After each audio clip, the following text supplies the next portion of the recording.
Benar saudaraku, Tuhan begitu baik untuk setiap saudara dan saya. Selamat bertemu saudaraku, salam jumpa kembali. Masih di dalam bulan katekese keluarga. Kali ini kita akan mengusung sebuah tema yang begitu luar biasa. Bagaimana sebuah tanggung jawab untuk bekerja. Di studio saudaraku, saya tidak sendiri. Saya sudah didampingi oleh dua sahabat saya. Pasangan suami istri yang luar biasa yang saya kenal begitu lama. Mereka berdua adalah orang-orang yang bekerja. Dan kita sebentar juga akan bertanya jawab, berdialog dengan dua sahabat yang sudah hadir di tempat ini.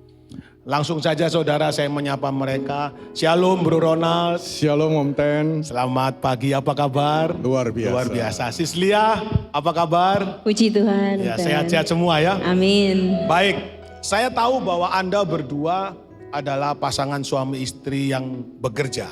Anda mempunyai sebuah perusahaan yang luar biasa. Kira-kira ada satu pertanyaan di dalam setiap benak umat yang mungkin menyaksikan acara kita. Mengapa sih kita sebagai umat Katolik ini kok harus bekerja? Mungkin Bro Ronald dulu bisa terangkan kepada kita. Baik Om Ten. Kalau kita mundur zaman saya kecil dulu, kata mami saya itu begini. Kalau kamu sudah lulus, pokoknya orang laki itu udah lulus sekolah, kuliah, kerja harus bekerja. Kalau dulu. Akibatnya saya turutin kan bekerja. Cuman setelah saya mulai bekerja dan puji Tuhan tahun 2011 saya mulai mengenal Tuhan. Saya sejak kecil Katolik. Cuman mungkin bisa disebut ya Katolik KTP lah. 2011 Tuhan boleh memanggil saya untuk lebih dekat. 2012 saya aktif di pelayanan di salah satu kategorial di Catholic Family Ministry. Saya mengenal sebuah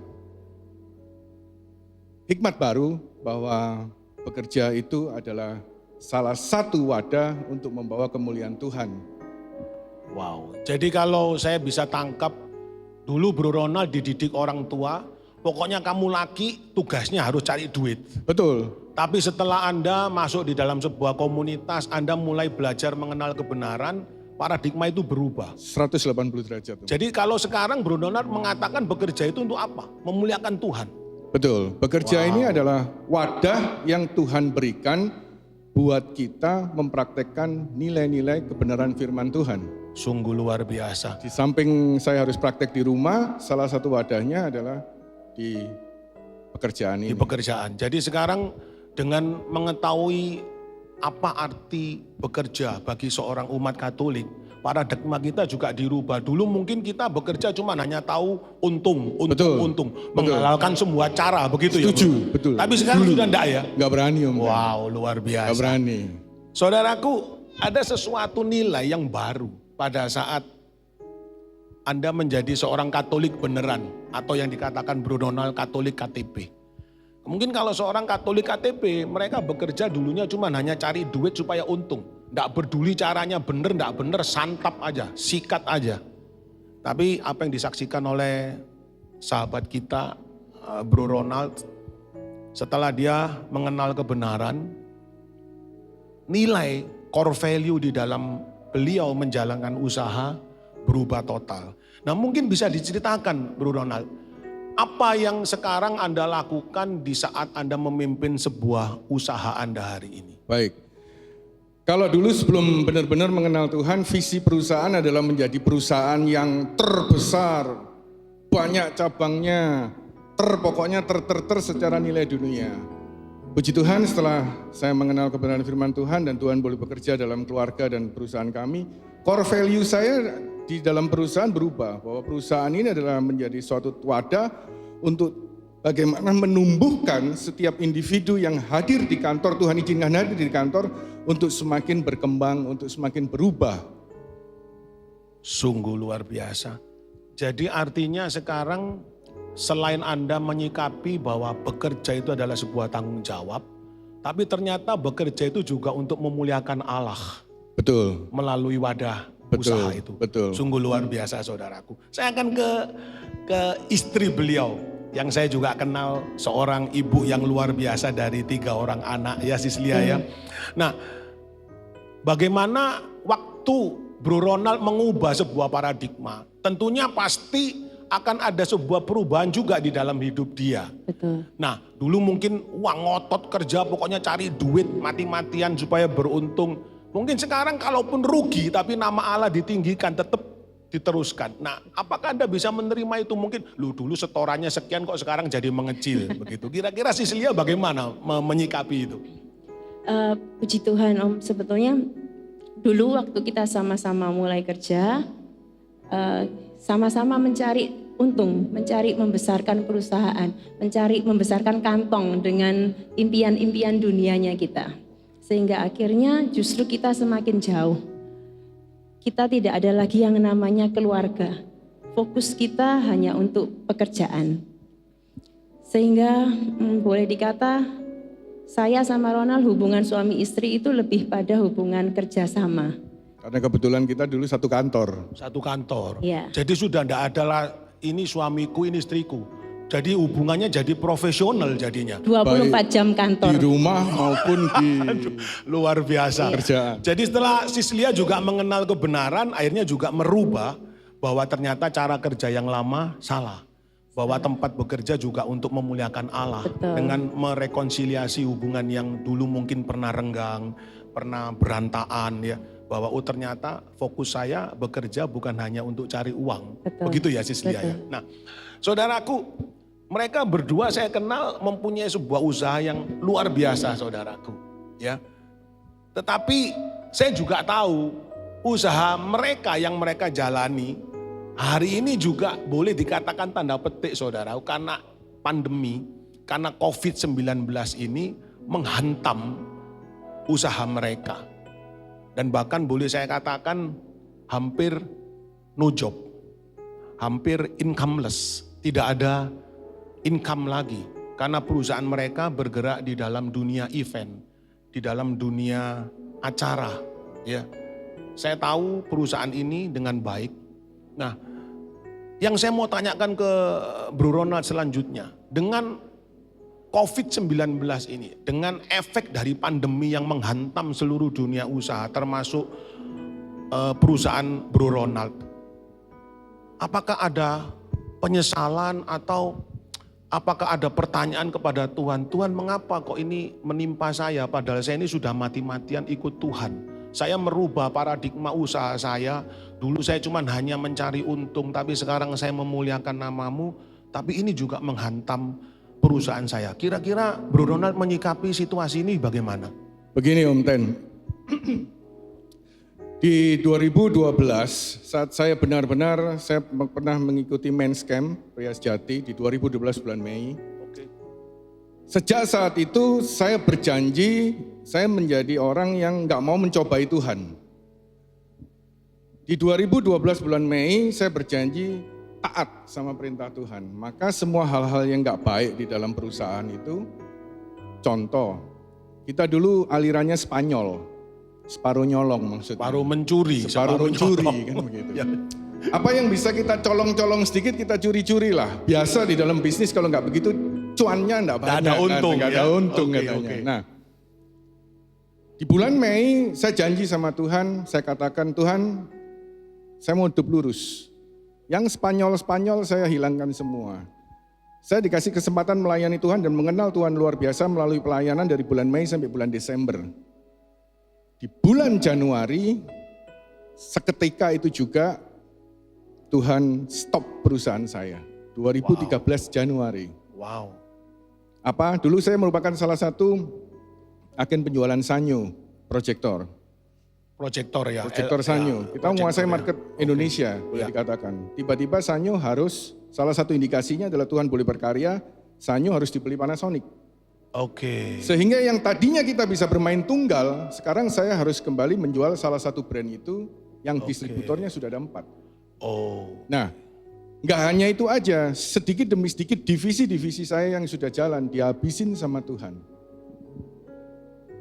Kita punya total karyawan hampir 180 orang, saat itu dihabisin terus, ada yang resign sampai kurang lebih di bawah 100. Jadi waktu Bro Ronald sebelum mengenal Tuhan melalui sebuah perubahan paradigma, fine-fine aja. Fine-fine aja, Tapi pada secara saat dunia ekonomi, fine-fine Oke, aja. tapi pada saat kemudian Bro Ronald malah Mulai ngomong, berjanji ke Tuhan, aku mau narik diri, Yes. aku mau memuliakan namamu, ternyata sama malah Tuhan, numplek. secara dunia pekerjaan saya, Januari 2013 sudah dibuat habis duluan. Wow. Di saat itulah saya sebenarnya momen itu adalah berontak. Tuhan, saya ndak ikut kamu dulu, saya nggak usah kerja. Saya ikut kamu dulu, saya hancur sekarang. Nggak salah tak ini Tuhan. Ada pertanyaan itu Oh ya? jelas, dan itu di dalam pikiran saya iblis terus berkata begitu. Salah kamu. Saya dulu mulai waktu kenal Tuhan saya belajar kitab suci ya. Pada saat Ayub saya tutup memangnya.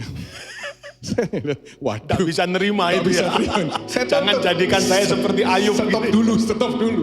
Belajarnya Tuhan. Nah, dan itu nggak hanya berlaku 1 bulan 2 bulan Om Dan. Panjang. Panjang. Sampai di satu titik saya nggak kuat, saya bertengkar dengan Lia, Ya. saya bilang sama Lia, stop, saya tidak mau Tuhan-Tuhanan lagi. Sampai seperti Sampai itu. seperti Jadi ada masa Anda kemudian kecewa. ya.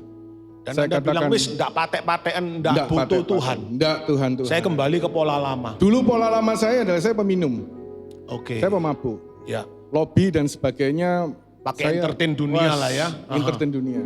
Saya katakan sore ini juga saya mau kembali minum. Waduh. Istri saya nangis-nangis sebenarnya, pegangin saya. Tapi Tuhan hari itu perlindungannya nyata.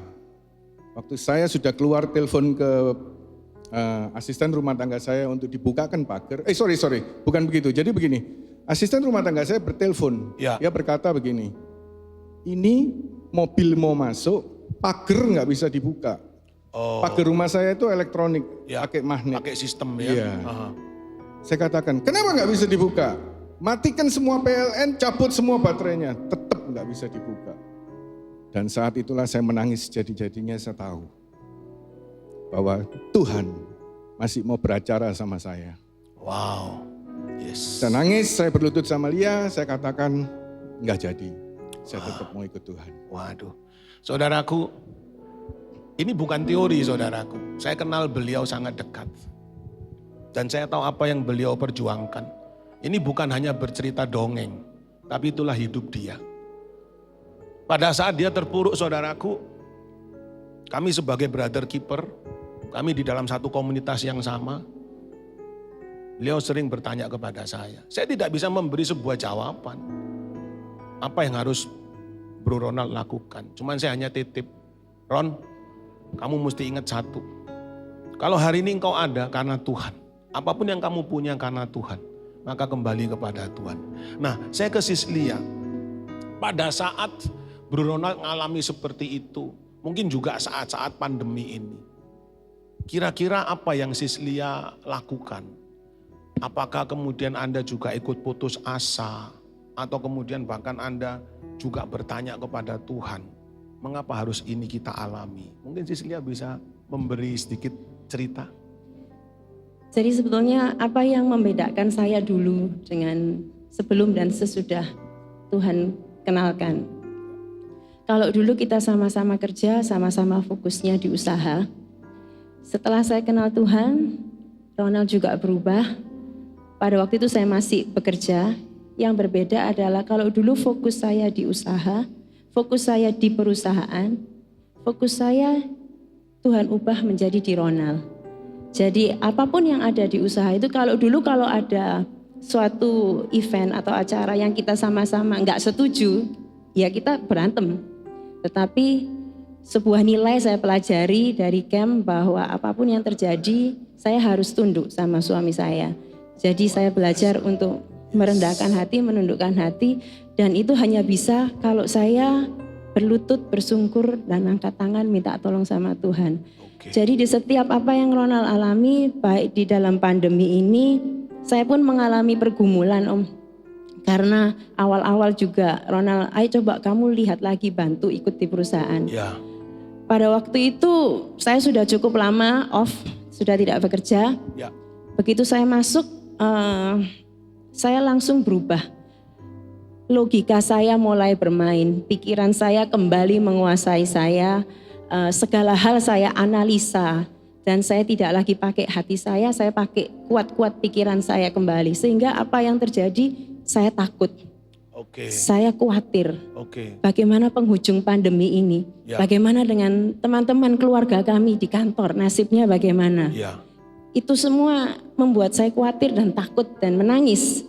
Tidak, pelan-pelan doa syukur saya itu semakin Mulai tipis. Diganti dengan doa minta lagi kepada Tuhan. Doa mohon lagi kepada Tuhan. Dan yang paling bahaya, kalau kami di camp itu ada 5 dosa yang harus kita betul-betul hindari. Salah satu di antaranya yang kelihatannya dosanya kayak sering kita remehkan adalah bersungut-sungut. Bersungut-sungut. Dan Ya. itu paling merasuk kepada saya. Masuknya halus, saya mulai ngomel di dalam hati. Saya mulai kok gini Tuhan. Dan yang paling parah ketika Ronald memberikan instruksi, memberikan perintah baik di rumah, baik untuk kantor. Saya mulai pakai pemikiran saya yang grundel. Karena saya mengerti nilai, saya tidak bantah langsung Om. Tapi saya grundel di dalam hati. Dan itu yang sebetulnya sudah meracuni saya, buka celah. Dan pelan-pelan mulut saya pun mulai membuka suara bantah kepada Ronald. Dan hal itu membuat kita mulai jauh lagi. Sehingga puji Tuhan, teman-teman melalui berbanyak kegiatan, melalui ngobrol dengan teman-teman di komunitas, sister keepers, dan melalui Ronald sendiri yang dia juga bertahan karena dia mengerti nilai, aku enggak bisa ngamuk sama kamu, Oke. tapi kamu enggak benar. Oke.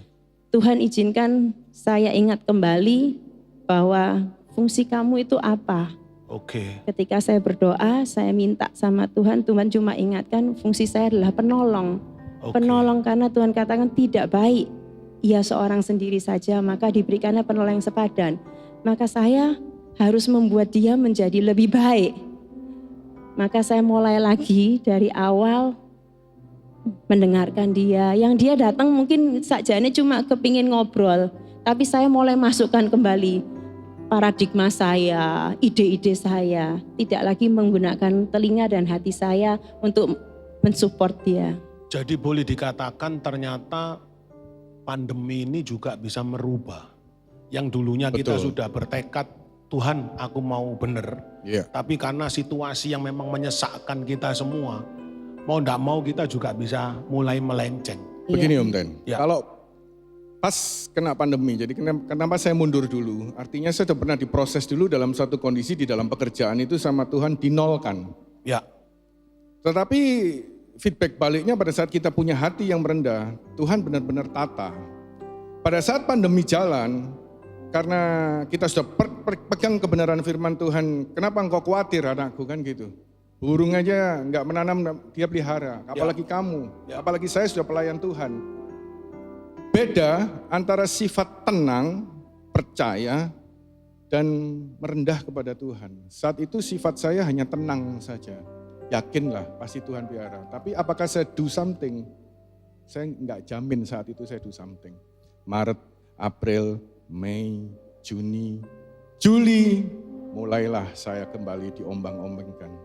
Saat itu saya mau berkata juga kena pandemi ini.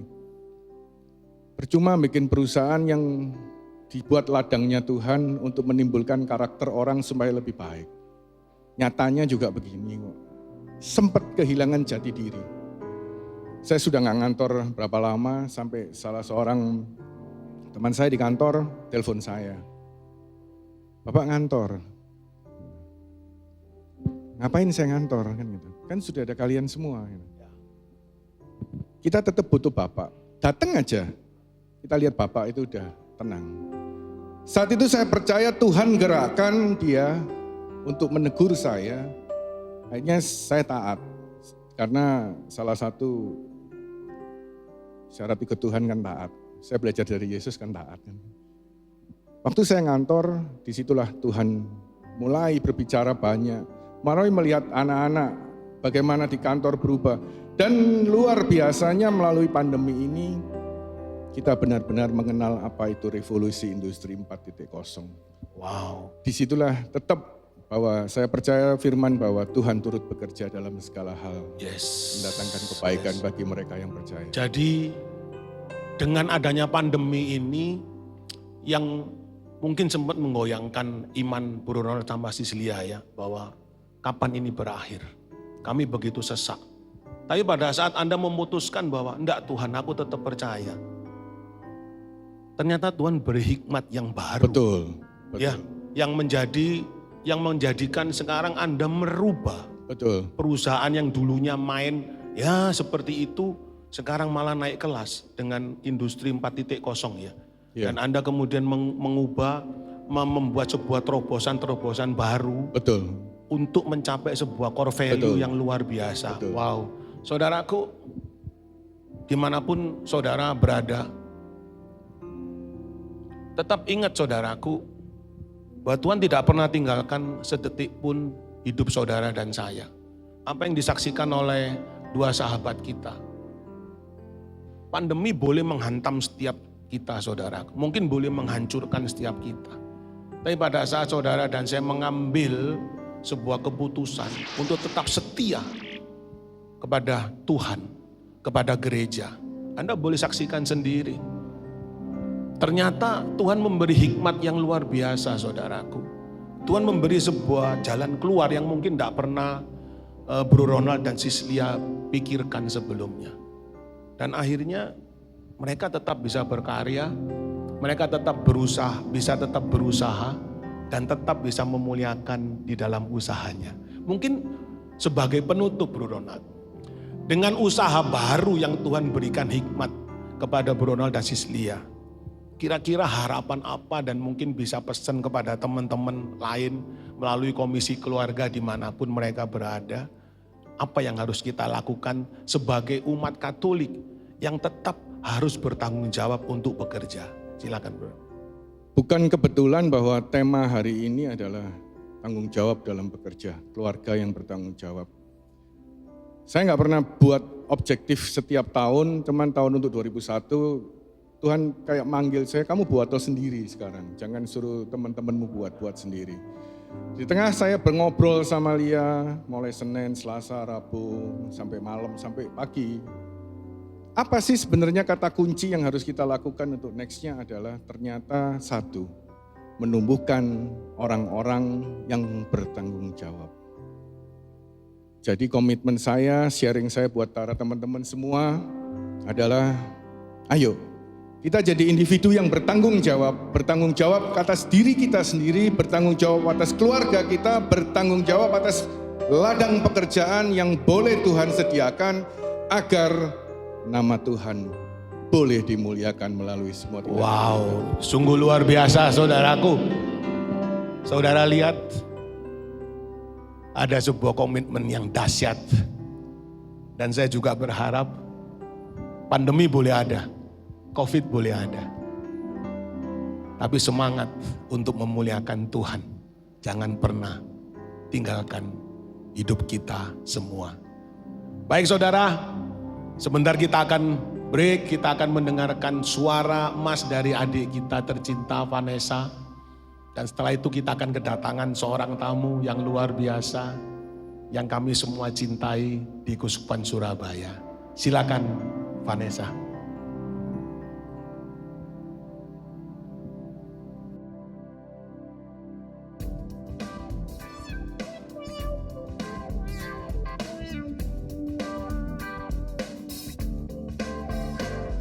Sucikan hatiku, buat hatiku setia, agar hidupku memuliakanmu.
sucikan hatiku, sucikan hatiku, buat hatiku setia, biar kebenaranmu terus percaya, sucikan hatiku. Oleh darahmu, oh Tuhan, ku disucikan dan dibenarkan. Hanya ada satu jalan saat ku datang padamu Tuhan. Sucikan hatiku, sucikan hatiku, sucikan hatiku.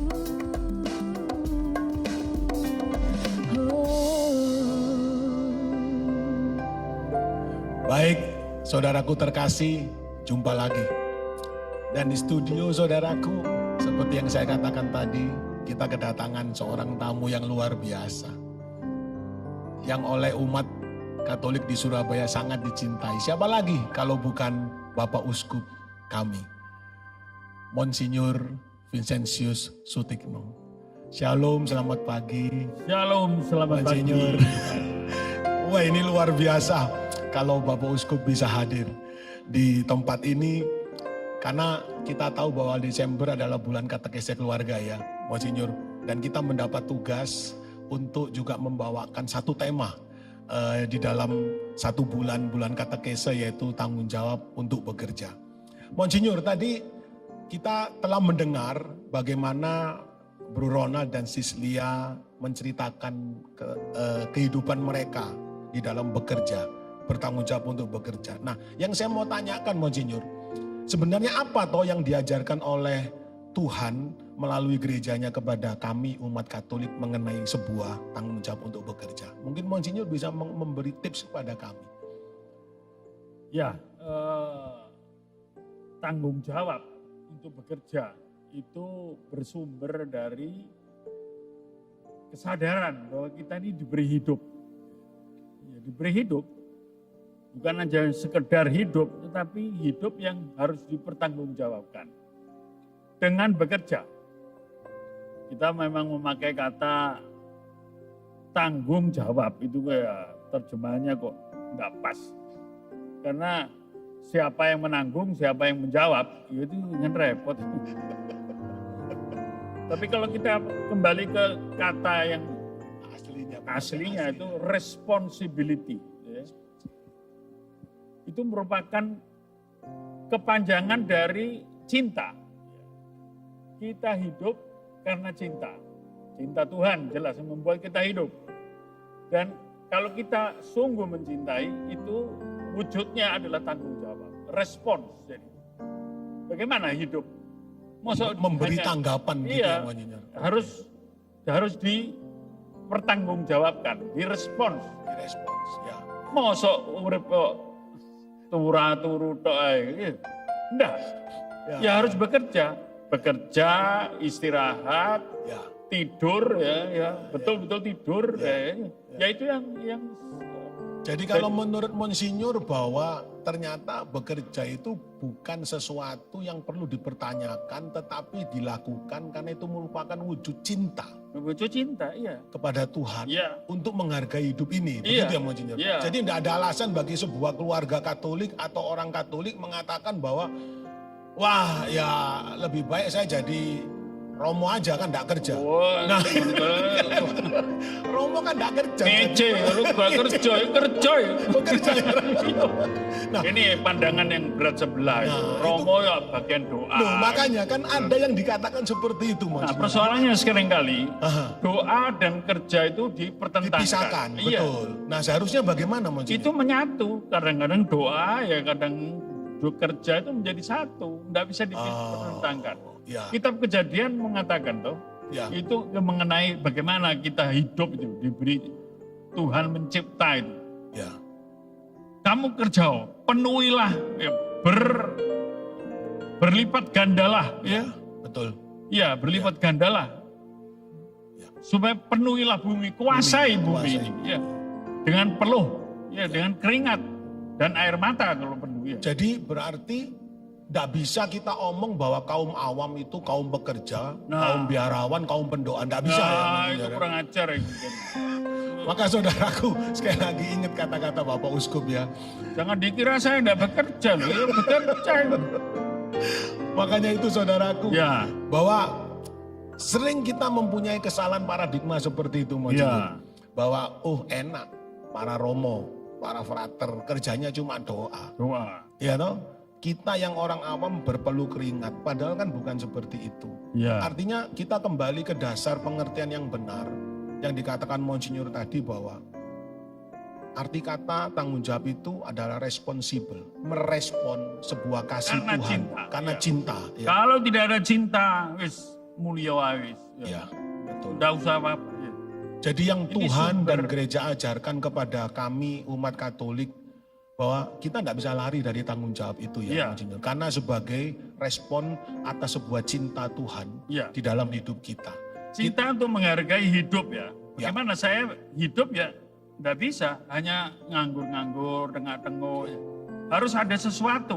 Apalagi untuk orang laki. Ya. Ya. Orang laki kalau tidak bekerja, rasanya harga diri turun. Ya. Betul, betul. Ya lah, tidak ada apa-apa. Rasanya tidak ada apa-apa. Tapi Saya bukan mengatakan perempuan itu kalau tidak bekerja. Ya, Loh, perempuan itu sungguh banyak kerjanya.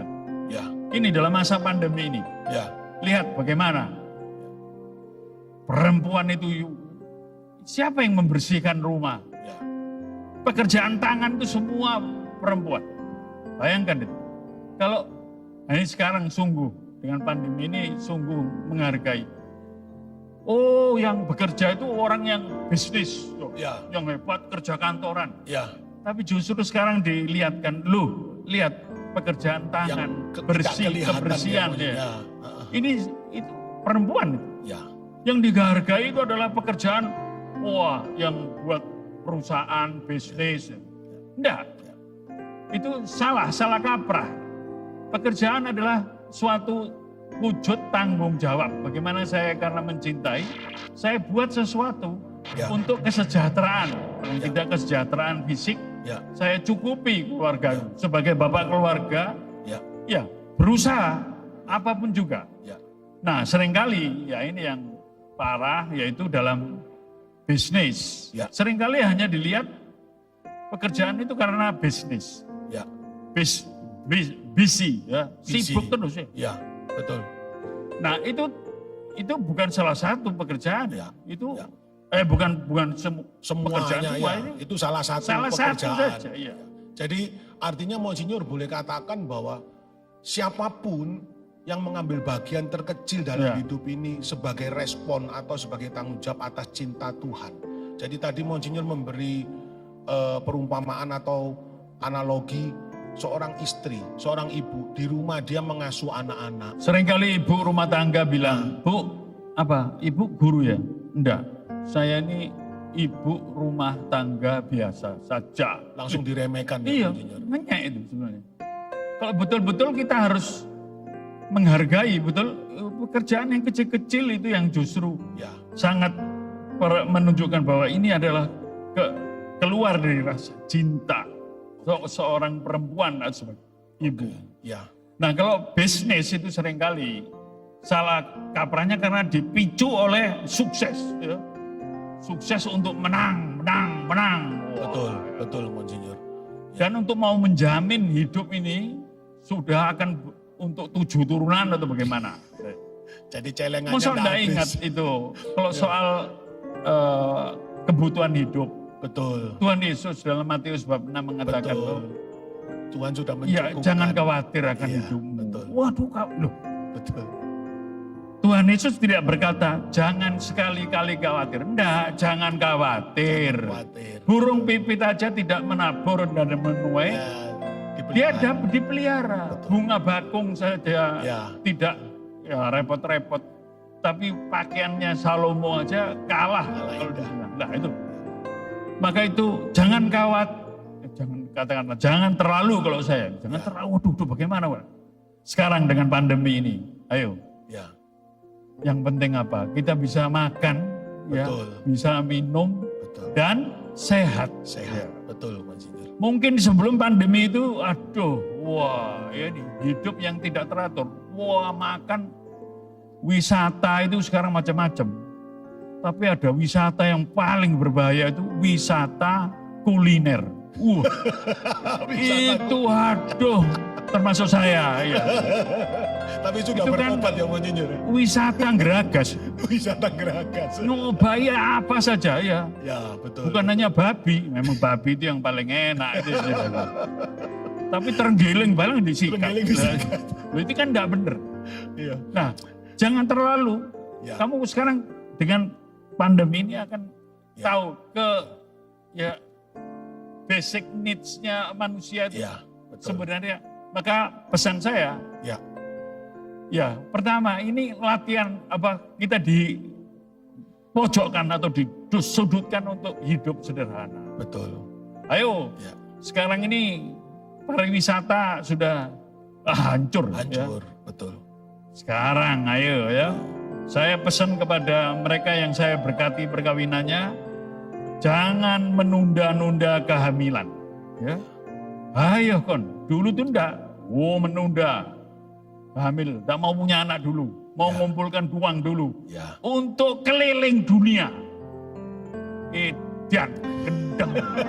Bagaimana? Hanya untuk keliling. Ya. Seindah apa tuh dunia itu? Seindah Betul. apa? Ya. Dan indahnya apa? Sudah melihat begini, Menara sudah. Eiffel di Paris, sudah hilang. Untuk apa? Betul.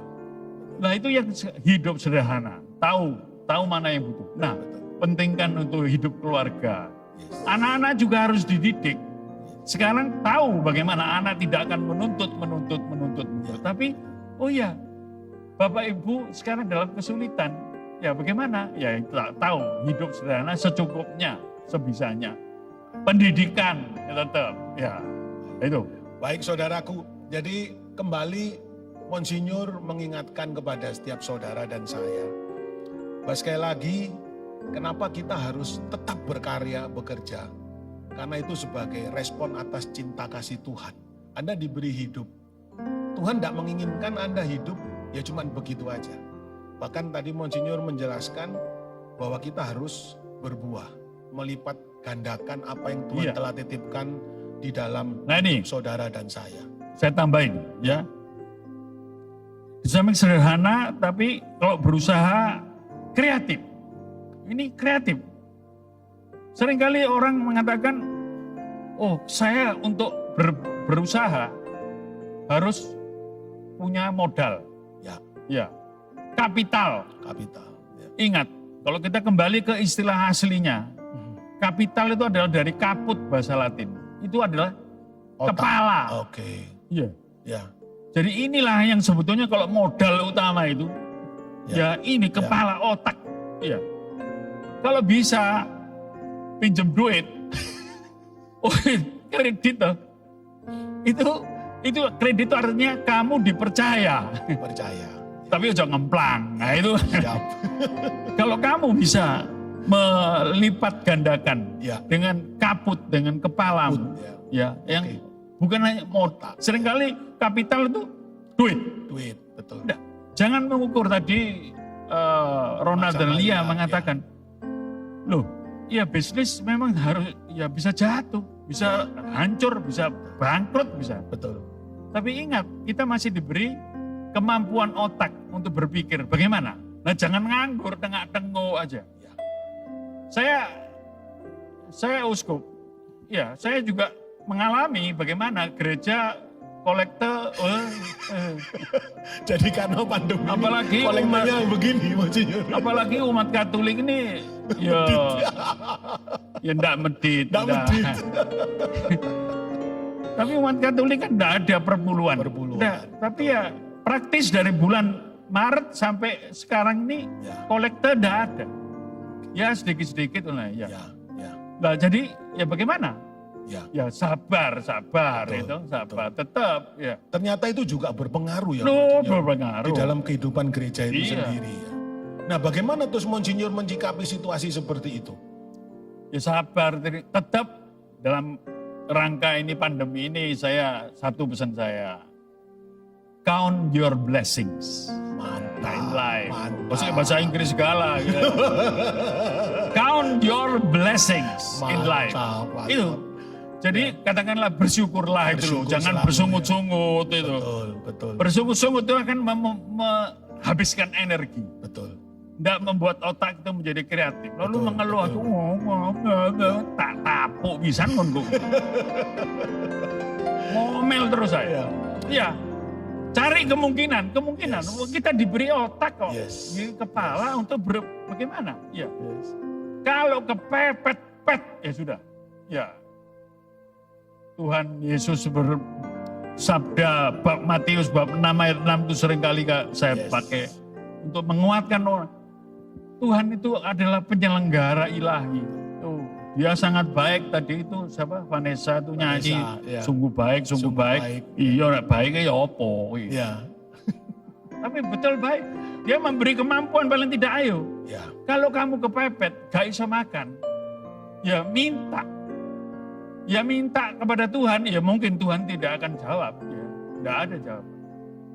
Ya paling tidak ke pasturan sana. Ih, minta tak kei. Ya, ya saya mengingatkan kepada pastor-pastor dalam masa pandemi ini supaya membuka kemungkinan ya, jangan mau dekem di pasturan aja. Atau diam begitu Iya. ya, Monsinyur ya. Ya. Ini malah Komisi Keluarga membuka Yes. telekonseling 24 jam. Betul. Silahkan menghubungi, mengeluh mungkin ya sudah ya. Ya. Tapi kalau Anda yang perlu dibantu, yang namanya charity Ya. harus diberi. Kalau soal makan jangan bilang ya sembayang wae ya. Enggak bisa makan, tak kasih. Kasih. Ya. Ya harus dikasih. Yes. Makanya seksi sosial harus Jalan ya. jalan. Ya. Di paroki-paroki jangan. Yes. Ada satu paroki yang saya lihat dalam laporan keuangan, loh, dalam pandemi begini, paroki itu bisa numpuk uang 2,4 miliar. Wow. Wah, itu kalau saya ketemu langsung tak bisui bedes. Bayangkan kamu, bagaimana kamu bisa, Mengumpulkan uang sedangkan umat begitu yang susah. untung adalah bank. Ah, Bank seneng nek numpuk uang di situ. Ya. Paling bunga bank itu berapa? BCA itu. betul. BCA itu cuma kasih berapa? 4% itu. Oh, kue BCA? Iya, Siap, Ya. siap. Ya. ada yang ngiming-ngiming. Ya. Tapi ya itu, loh kenapa, bagaimana kamu bisa mempertanggungjawabkan? Kamu tidak punya empati sosial. Nah itu, saya buka kesempatan. Ya kalau mau, jangan mau diem-diem saja, tenang-tenang, dekem di pastoran, tapi mau siap untuk diganggu. Siap untuk direpotkan. Iya. Jadi kalau saya bisa menyimpulkan Monsinyur, bahwa tadi Monsinyur sempat berkata, kita ini dikasih otak Iya. sebagai manusia yang hidup.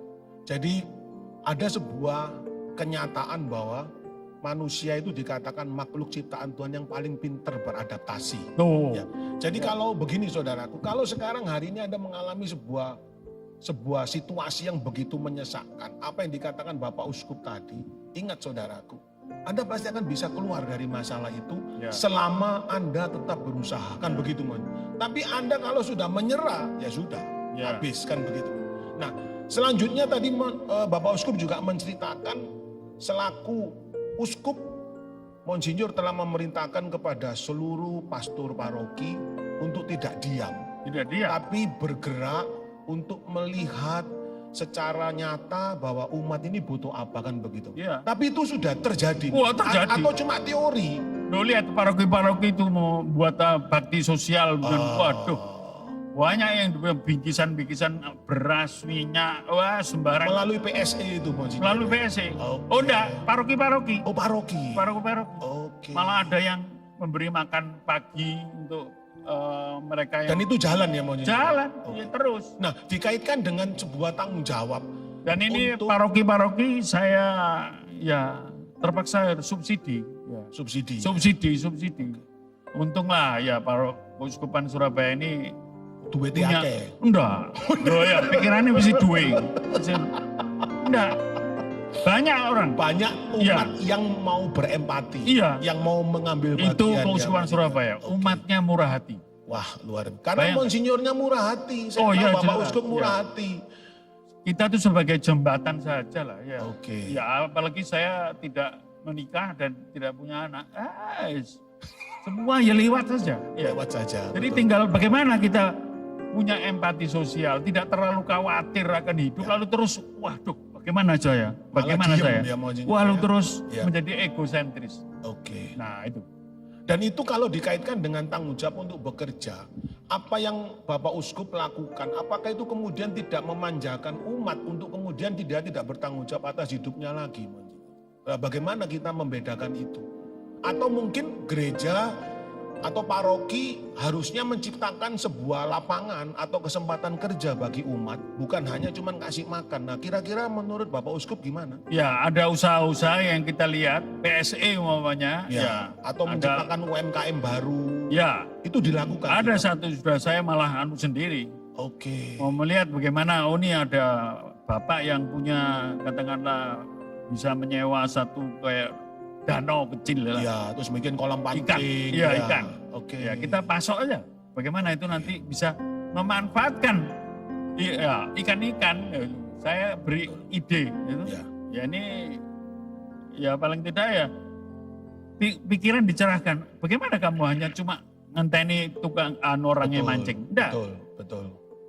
Kebetulan juga ada orang yang bilang bagaimana ini nanti kita buat ya bagaimana ikan harus dijala ya. Betul. Lalu diambil Betul. kodok. Nah, ini Iya. kodok itu kan Itu namanya waduh. ikan gabus. Iya albumin Oh, itu. hauja. Waduh. Wah itu Iya. itu sekarang dijala lalu kodok itu kan enggak Nggak usah perlu dipelihara sudah. tidak usah dikasih makan, Makan sudah cari sendiri, sendiri ya, malah betul. predator dia makan ikan yang lain. Betul. Nah, Jadi kita bantu. nah di dalam itu seperti mungkin yang tadi dikatakan Bapak Uskup, kan ada banyak. Sekarang teman-teman juga main tanaman hidroponik. Ya. Itu kan sebenarnya dengan menanam itu kan gampang. Ya. Gampang bertumbuh, menghasilkan untuk makan sendiri dan bahkan juga bisa dijual. Nah, langkah konkret dari Kuskupan Surabaya sendiri, dan saya tahu kan bahwa di Kuskupan Surabaya ini Bapak Uskup kan banyak kelompok kategorial. Ya. Apakah itu pernah memang mereka disatukan untuk kemudian berbagi ilmu, kemudian saling menukar apa yang mereka punya untuk saling membantu begitu? Lah ini memang karena pandemi begini untuk soal Susah, komunikasi ya. ini sulit Agak ya. susah ya. Jadi kita menyapa lewat ya Zoom apa itu ya? ya agak Zoom susah ya, lewat online acara-acara ya. Zoom itu. Oke. Paling tidak romo-romo paling jadi tanggung jawab ya. Jangan sampai mundur malah panik, takut ketularan. Oh lah ya. Ya salah dewe kalau ketularan itu ya. Kena hati-hati. Betul. Hidup bersih ya itu ya. Betul. Supaya sungguh ya. Kita ini presiden yang tidak pernah terjadi tuh. Betul. Bagaimana betul, kok bisa virus ini? Waduh. Betul. Loh, virus ini memang ya enggak bisa disalahno. Memang Betul. dia ya salah masuk kamar gitu aja. Oke, baik Bapak Uskup. Saudaraku, ada begitu banyak pesan dari Bapak Uskup kepada setiap Anda dan saya hari ini. Bahwa apapun yang terjadi hari ini, apapun yang kita alami hari ini, jangan pernah ada kata mundur sekali lagi. Ya, Bapak Uskup pun juga selaku pimpinan tertinggi Gereja Katolik di Surabaya telah begitu banyak membuat program, telah begitu banyak bergerak. Tapi kita tidak bisa sebagai umat mengandalkan bantuan gereja. Anda dan saya punya tanggung jawab penuh untuk Anda memakai apa yang Tuhan telah titipkan, apa yang ada di dalam hidup saudara dan saya untuk bisa survive. Jangan pernah menyerah saudaraku. Saya lihat Bapak Uskup bukan hanya mikirin perut kita. Bapak Uskup memikirkan bagaimana umat Ya. di Surabaya ini untuk bisa mengenal Tuhan dengan lebih baik. Maka tanggung jawab ini harus kita ambil bersama. Tapi gereja telah membuka diri. Dengan tadi Bapak Uskup mengatakan ada telekonseling. Mungkin setiap Anda, terutama yang di Surabaya mempunyai satu problem, Anda mau minta bantuan, silakan Anda bisa menggunakan fasilitas itu. Jadi artinya tanggung jawab ini bukan hanya berhenti di Bapak Uskup, tapi terlebih harus di dalam setiap hidup kita sebagai umat percaya.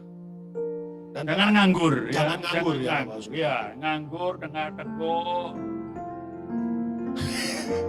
Nah, Ada. bagaimana Bapak Uskup sekarang kalau yang saya lihat, kalau saya keliling gereja, Nah, itu banyak ya, tanda petik saya tidak menghakimi.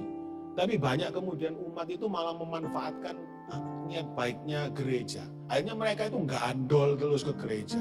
Nah itu gimana kira-kira dari gereja untuk mendidik umat yang model seperti ini Bapak Uskup? ya kita kalau soal kebutuhan yang primer, ya tidak bisa kita mengatakan gandol.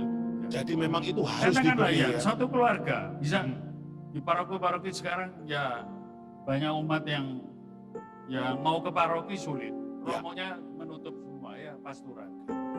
Ya banyak yang ke saya, ya bagaimana menghubungi lewat WA, bagaimana ya kepepet, bagaimana kena stroke lagi, waduh ya terpaksa saya tidak pikir banyak, ya sudah nomor rekening berapa tak kirim supaya dalam masa pandemi paling tidak bisa survive. Oke. Satu keluarga katakanlah 3 juta dengan anak 2 gitu itu sudah mutlak tidak bisa. Sudah Untuk mutlak bisa ya, hidup. Untuk bisa hidup ya. Jangan sampai kena sakit. Oke. Nah, kalau mau ke sakit yang menguntungkan itu ya sakit COVID itu Dan itu juga tanggung merupakan pemerintah. satu respon dari Bapak Uskup selaku pimpinan Gereja Katolik di Surabaya. Sebuah respon dari tanggung jawab untuk mengenal kebutuhan umatnya, mengenal bagaimana mereka memerlukan bantuan. Ya. Dan itu sebuah tanggung jawab untuk gereja boleh bekerja. Apakah bisa disimpulkan seperti itu Bapak Uskup? Ya, Begitu ya Bapak tanggung Uskup? jawab bagaimana umat juga tidak bisa kita katakan sembahyang bisa aja. Ya, ya. Tetapi juga ya diajak untuk paling tidak dalam masa pandemi ini bertahan. Sampai kapan ini pandemi ini? Kita tidak tahu. Ya. Mari kita bersama-sama untuk Ya. memberi semangat. Oke. Ayo, semoga pesan saya selalu salam sehat dan semangat. Siap. Doa Siap. harus diintegrasikan dalam hidup. Ya. Tapi seperti tadi sharingnya Lia, ya betul. Memang kadang-kadang doa itu ya tidak usah terlalu berdele-dele ya. Yes. Tuhan tahu apa yang Dibutuhkan. minta maka kamu Ya. akan diberi. Ya. Carilah maka kamu Ya. akan mendapat. Ketuklah Ya. maka pintu akan dibukakan bagi. Ya, ya, ya. Jadi itu yang saya kira Bapak yang jahat saja tahu memberi yang baik, Baik. kepada anak, apalagi Apalagi Bapak. Tuhan. Ya. Yes. Paling tidak kita minta Roh Kudus. Mintalah sungguh. Ya memang. Ya minta, kalau kepepet memang Tuhan akan beri entah dengan cara bagaimana itu akan Yes. terlihat dalam Yes. yang penting kita gembira Oke. dan bersuka cita dalam hidup. Betul. Tidak terlalu bilang, aduh bagaimana saya. Kalau kita pikir bagaimana yang lain, Ya, oh, itu betul. kan berat juga. Pak. Betul. Untuk Betul. semua mengalami Betul. orang-orang kaya itu yang paling sekarang paling khawatir. Ya, Ya. ya, ya. Kepada mereka yang kaya dan beruang, sekarang baru merasa bahwa itu tidak Tidak bisa diandalkan. Iya. Ya, betul. Kalau sudah kena sakit satu kali, apalagi komorbid, Ya. habis loh. Ya, betul. Mengerikan matinya Betul. kalau kena COVID. Betul. Betul. Baik saudaraku, sebagai penghujung acara kita di hari ini sangat jelas. Ya, saya COVID ini, saya pagi, saya minta Tuhan, saya mau bangun jam 4. Ya. Masak air, tak logoi, tolak angin, ben, mati lu. COVID. Ya beres. Beres ya. Ya, beres. Tapi tidak membuat begitu saya tengah-tengah aja. Betul. Enggak. Betul. Ya yang perlu lungo-lungo. Ya, betul. Lihat-lihat Ya, bagaimana. seperti kita bertemu hari ini, Monsinyur ya. Jadi saudaraku, sebagai penghujung acara kita hari ini sangat jelas pesan Bapak Uskup. Ya, bahwa sekali lagi pandemi boleh ada. Tapi rasa bersyukur, Nah, rasa penuh optimisme, sungut-sungut. jangan bersungut-sungut ya, harus ada di dalam hidup saudara dan saya. Ya. Jangan pernah menjadi orang yang mau nganggur, saudaraku. Apapun kesulitanmu, Tuhan pasti kasih jalan, Ya bicara paling tidak. ngomong. Ya, paling tidak itu kalau kamu bicara stres sudah. Yes, Sudah oke. sampai menang bunuh diri. Betul. Masih ada uskup yang luar biasa, saudara, dan saya percaya bahwa diberkatilah umat Katolik di Surabaya khususnya ya, yang mempunyai Bapak Uskup yang luar biasa seperti Monsinyur Ya, saya ini sudah Vincentius. 67 lah, mendekati 70. Saya pikir masih 54 Sudah Monsinyur. semangat itu ya. Tak semir ini rambutnya. Selagi ini bukan soal ganteng. Oh, ganteng saya dari dulu. Tapi saya mau memberi semangat supaya orang kalau melihat saya Masih itu, muda semangat. orang kalau lihat rambut hitam itu kan seger. Daripada putih Putih seperti seperti ini. Ini Soto dah enak, saudara. Baik, saudaraku, kita sudah di ujung acara dan Monsinyur, saya dengan rendah hati untuk memohon kiranya Monsinyur boleh memberi pesan terakhir sekalian doa dan berkat bagi khususnya kami semua umat Katolik dimanapun kami berada yang mengikuti acara ini supaya kami tetap bertanggung jawab untuk tidak pernah menyerah, berkarya, selalu berusaha untuk mengatasi situasi sulit ini. Silakan, Monsinyur. pertama ya jangan khawatir. Ya, jangan khawatir karena kita percaya kita diberi hidup karena cinta Tuhan dan itu harus kita pertanggungjawabkan dengan bekerja, berusaha, yang kreatif dalam hidup. Jangan mudah mengeluh. Yang berikutnya adalah jangan takut. Karena takut itu adalah bukan orang beriman.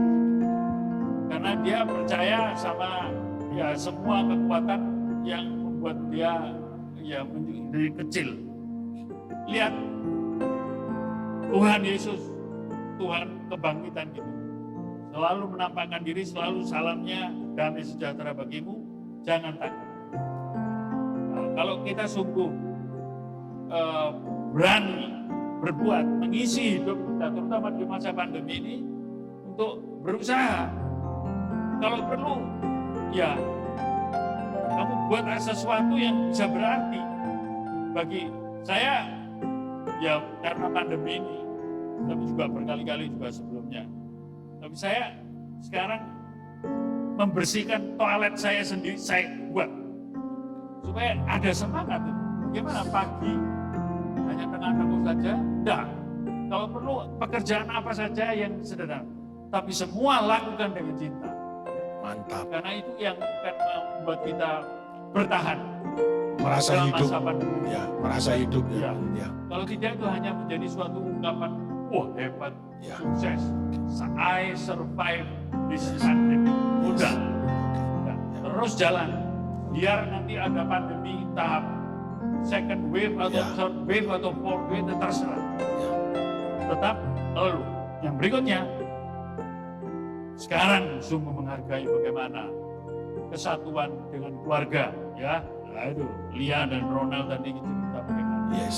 Sadar bahwa bukan sukses, perusahaan hebat, wah, perusahaan yang besar. Tidak. Ya. Lihat, dalam Ya. satu peristiwa ini saja bisa hancur. Yes. Tapi sedang lebih mau mengutamakan bagaimana kita ini keluarga. Iya. Ya. Itulah harta. Yang tak ternilai ya. Ya. Mantap. Apa Mantap. lagu Mutiara, keluarga Mutiara, Mantap. Cemara. Ya. Cemara. Ya, harta yang paling indah. Yes. Di mana keluarga. dia kamu akan suami istri akan mengalami damai. Tadi itu Ronald ya, Ya. kena sama Lia, punya damai. Untuk apa Betul. semua? Betul. Ya. Percuma, Ya. hebat-hebat menang Ya. sukses. Tapi mereka menjadi renggang. Ya. Ya. Oke. Baik Monsinyur, bisa juga Sama. mendoakan kami semua sebagai umat Katolik dimanapun kami berada, untuk kami tetap boleh bersemangat dan memberi kami berkat. Silakan Monsinyur. Doa penutup. Bapak penuh kasih, kami bersyukur atas kesempatan pagi ini untuk bersama merenungkan bagaimana kami sungguh karena cinta kami harus bertanggung jawab atas hidup. Dengan demikian bisa menjadi berkat bagi kami sendiri, pada diri sendiri, tapi terutama bagi sesama. Dan disitulah hidup itu akan sungguh berarti ya Tuhan. Amin. karena Engkau adalah Bapa yang sungguh akan membimbing kami kepada kepenuhan hidup, sehingga hidup kami bukan saja hidup yang asal jalan, tapi hidup yang berlimpah dalam Tuhan. Oh, amin. Berkatilah pertemuan kami ini dalam nama Bapa dan Putra dan Roh Kudus. Amin. Mantap. Terima kasih Pak Jika. Glory, glory.